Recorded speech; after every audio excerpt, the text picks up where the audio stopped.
Mesdames et messieurs, bonsoir et ravi de vous retrouver pour ce flash de 18 heures.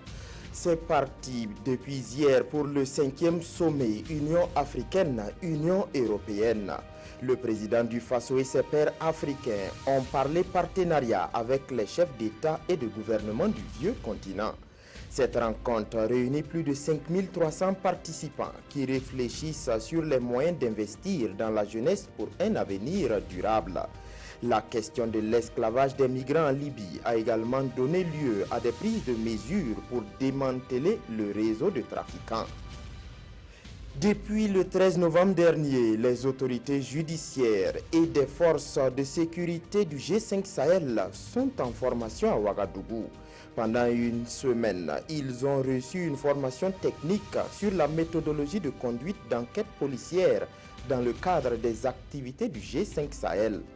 Ils sont 25 à participer à cette formation qui devrait leur permettre de mettre en marche les aspects enquête et juridiques du G5 Sahel.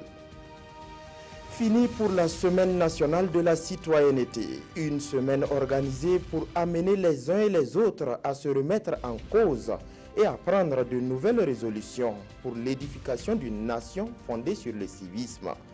L'édition 2017 de la Semaine nationale de la citoyenneté a jeté un regard sur le respect des couleurs, gage d'une unité nationale.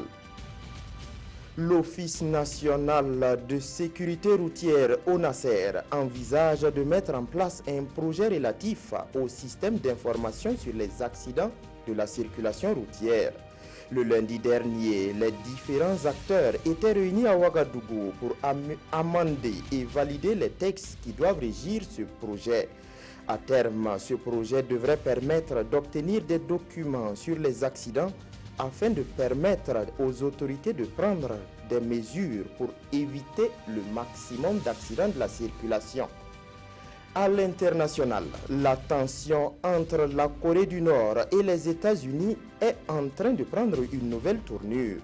Le pays de Donald Trump menace de détruire complètement la Corée du Nord en cas de guerre. Selon l'ambassadrice américaine aux Nations Unies, le régime de Pyongyang a choisi l'agression. Elle a ainsi appelé tous les pays à couper leurs relations diplomatiques, commerciales, militaires et scientifiques avec la Corée du Nord. Moscou reconnaît la provocation de la Corée du Nord, mais affirme qu'il n'y a pas de solution militaire à cette crise. C'est tout pour ce flash d'information. Merci pour votre aimable attention. L'info revient à 19 h avec Adama Koulibaly.